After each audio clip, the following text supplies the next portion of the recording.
Bienvenue sur Destination Crypto, le podcast qui vous emmène sur les sentiers tortueux de la crypto-monnaie. Je m'appelle Thibaut Coussin, je suis auteur et coach crypto. Ma mission, c'est de vous aider à comprendre l'univers de Bitcoin afin que vous profitiez de ce marché en pleine croissance. Si ce sujet vous intéresse, je vous invite à vous abonner et à reprendre un peu de café pour attaquer cet épisode. Vous êtes prêts ? Allez, c'est parti.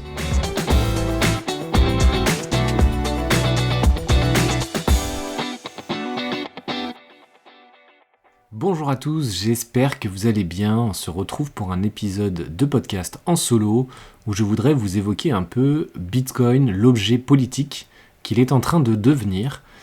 Il faut savoir qu'on n'a jamais eu besoin de Bitcoin dans des campagnes présidentielles, ça n'a jamais été vraiment évoqué.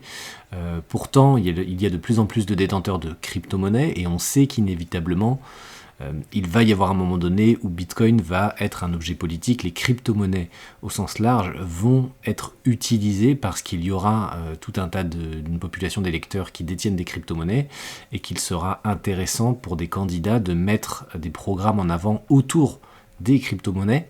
Donc la question c'était pas de savoir si ça allait arriver, mais plutôt de savoir quand est-ce que ça allait arriver finalement, cet objet politique des crypto-monnaies pour les campagnes présidentielles ou autres types de campagnes.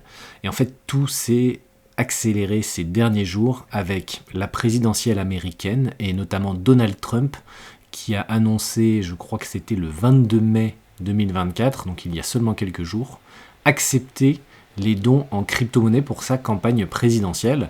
Donc il a mis un gros coup de pied dans la fourmilière en acceptant les crypto-monnaies.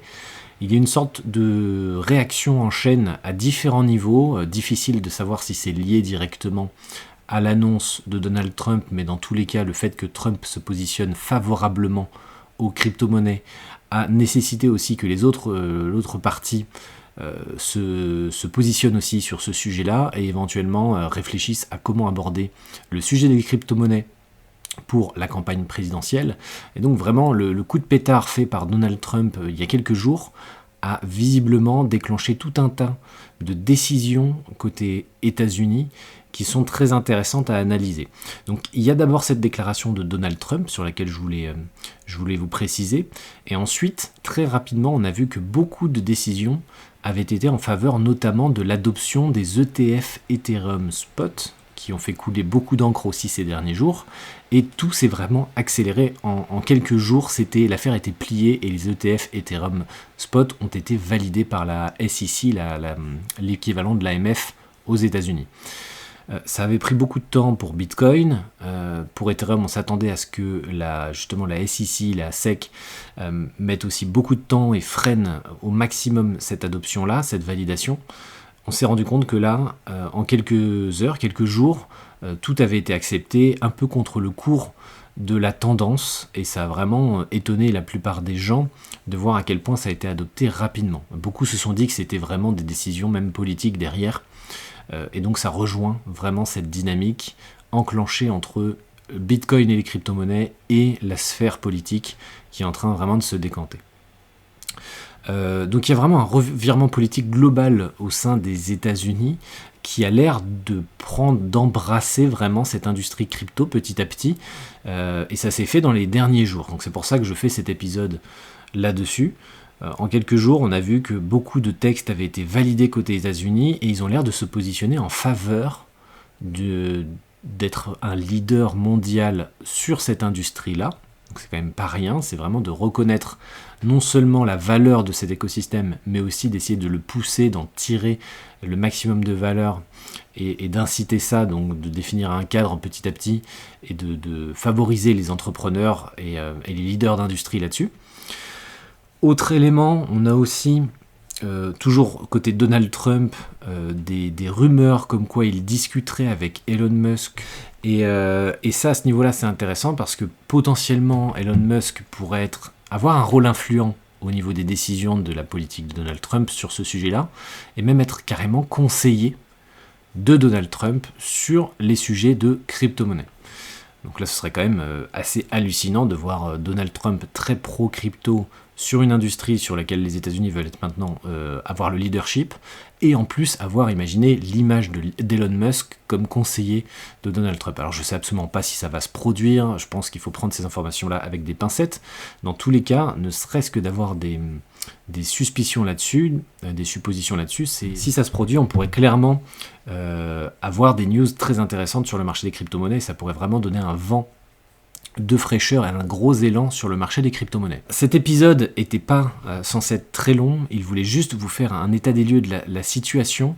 Donc sachez les 3 informations, c'est que Donald Trump accepte les dons en crypto-monnaie, c'est ça qui a vraiment été l'élément déclencheur d'une vague de décisions en faveur des crypto-monnaies au sein des États-Unis.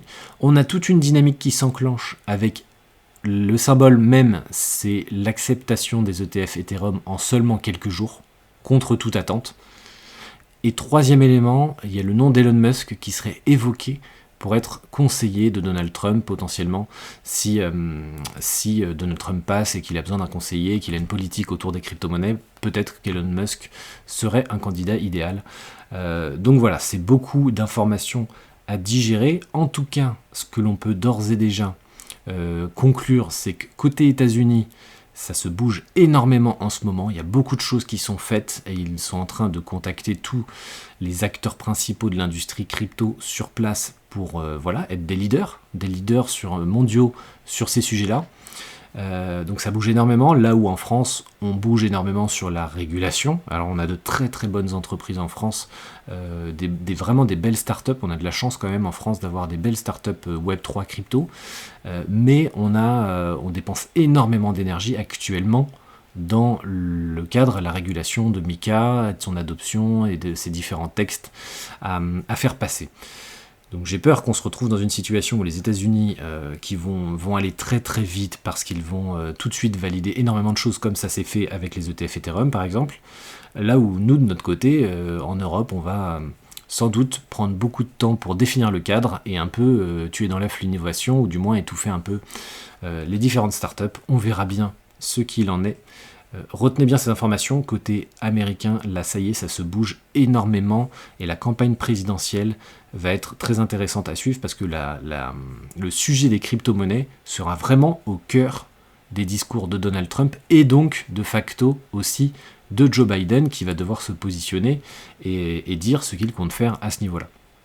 Dans tous les cas, ça veut dire que la crypto va être sous le feu des projecteurs pour cette campagne présidentielle, mais aussi qu'il y aura des effets de bord sur les autres pays.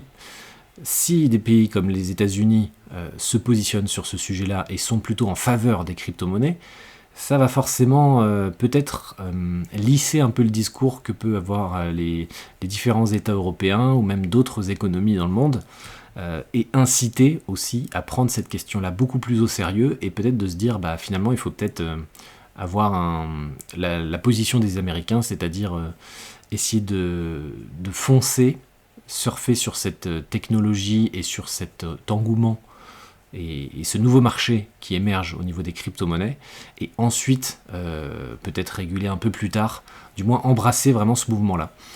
Est-ce que ça donnera des idées ? Je n'en sais rien, je pense qu'on est en Europe, on est très cantonné au cadre réglementaire et on verra ce que ça donne. En tout cas, côté américain, ça se bouge énormément, ça va être très intéressant de suivre cette campagne présidentielle, et Bitcoin va vraiment être un objet politique qui va permettre sans doute de faire pencher certaines décisions de vote.